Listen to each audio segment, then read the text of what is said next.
I mean, being 0-3, that one's rough. But, kind of the final one, this was asked by Death to Beta. It says, let's talk about when some important people are coming back from injury. David Ajabo, Gus Edwards, Ronnie Stanley. What do you think we do at the deadline for a trade?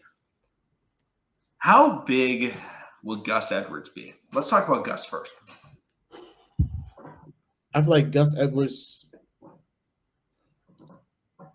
if Justice Hill, I'm not even liking the idea that's about to come out of my mind. But I gotta say it. If Justice Hill keeps on progressing every week, we might can see Gus Edwards as the third running back.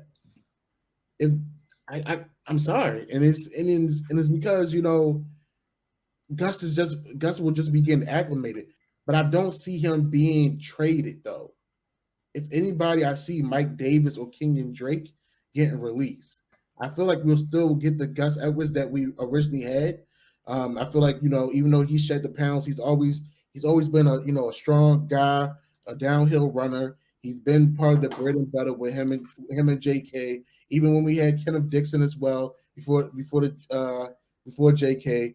I don't feel like Gus is going to be a guy that's going to be traded.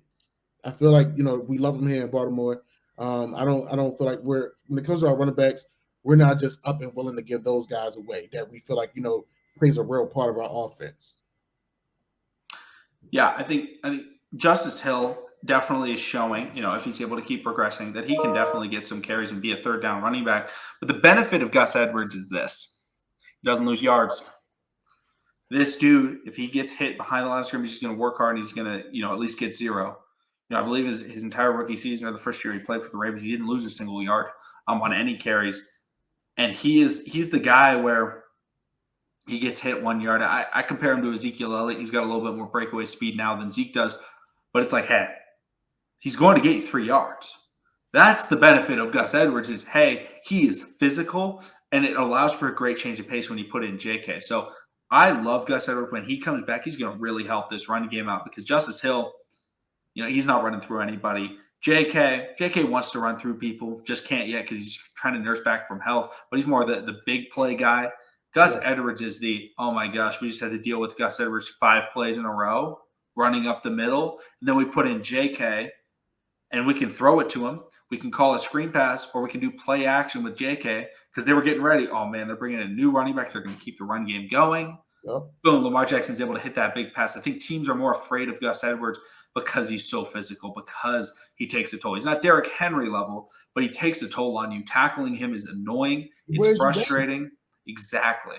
And that allows J.K. to be that much better. And that allows Lamar Jackson, because guys get tired because they're tackling Gus Edwards, and then Lamar Jackson starts scrambling, and then they're like, oh, my gosh, I got to go catch this guy on the sideline. Lamar Jackson gets to that edge, gets another 20 yards. So, yeah, he's going to be huge.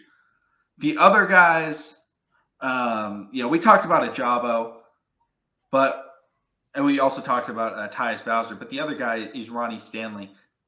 Let's talk about, Daniel Falele, first half looked terrible, but he really stepped up in that second half. Now, Greg Roman was also doing some things, to help him out a little bit, but Ronnie Stanley is going to be huge when we get him back, whenever it is. Now, the hope is we get him back this week to go up against Von Miller, but when we get him back, he should be good to go. He has dealt with some injuries, but I don't think he's in a situation where people should be worried about putting him back there and he's going to be terrible.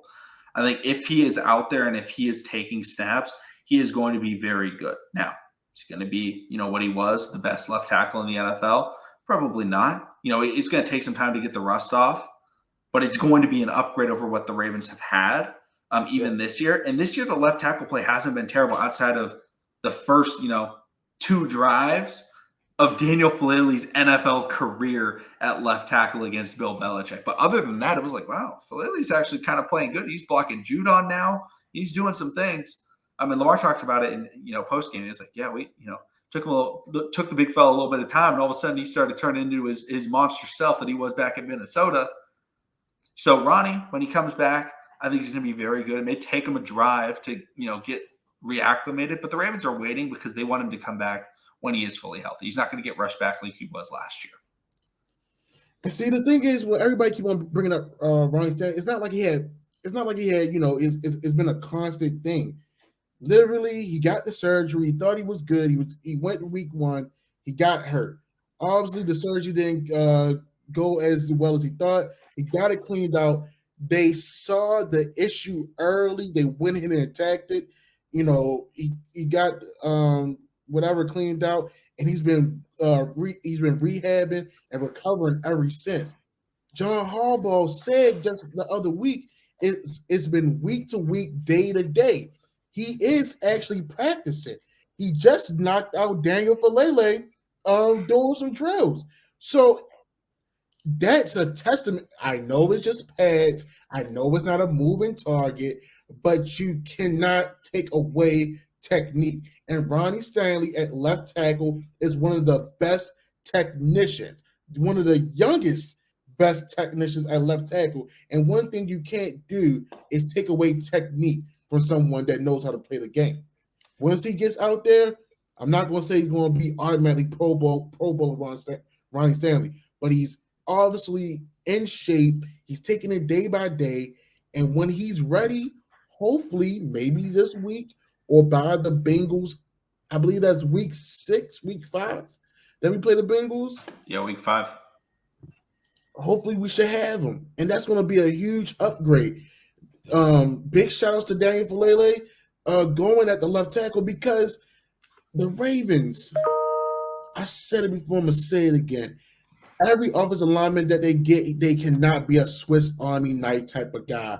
And Daniel Falele, I know, as a rookie, you're going to try to do anything and everything to get on the field. Big shout outs to him when he got it together. But we all know he's a right tackle. We know that. The only person they worked out for was Orlando Brown, who's for the Kansas City Chiefs. But let's also remember the reason why it worked out for Orlando Brown may be blocking for 2 seconds. He's playing with mobile quarterbacks. Let's be real. The quarterbacks are making Orlando Brown look great. But when he was on the right when he was on the right side, he was a dog. He was a mauler. Because all we did was run the ball. And Daniel Falele, he's another monster. Put him on the right side once Morgan Moses, finally leaves. We're going to see what we're going to truly get out of him.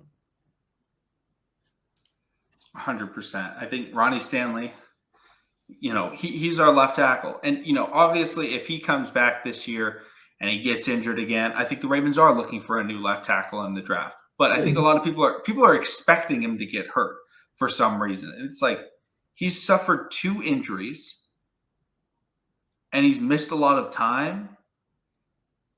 But at the same time, he's ready to work. He's one of the best technicians in the NFL. This is not a position like wide receiver where, he was a deep threat and now he's not fast. It's, he may be a step and maybe half a step slower, but he's playing left tackle and he's got the reaction time and he's got the technique to be able to put a lot of these these top tier edge rushers on their butt. He's physical. He knows what he's doing. He's a true veteran. He's one of the best in the NFL. Think about a guy like Trent Williams. Trent Williams has had big injuries. He just got injured, this last week, obviously hoping, he's able to recover and return. But he's the best offensive tackle in the NFL. Mm-hmm. And he's missed a lot of time in his career. But he's able to come back. Why? Because he's physical, he's strong, and he's got great technique. So I think that's it on the kind of the injured guys. That's probably going to be it for the show. We're at about an hour and 2 minutes. We'll definitely be talking Bills, at some point later in the week. So everyone make sure to stay tuned for that. But thank you all so much for watching. Thank you all so much for listening. And we'll see all of you again next time.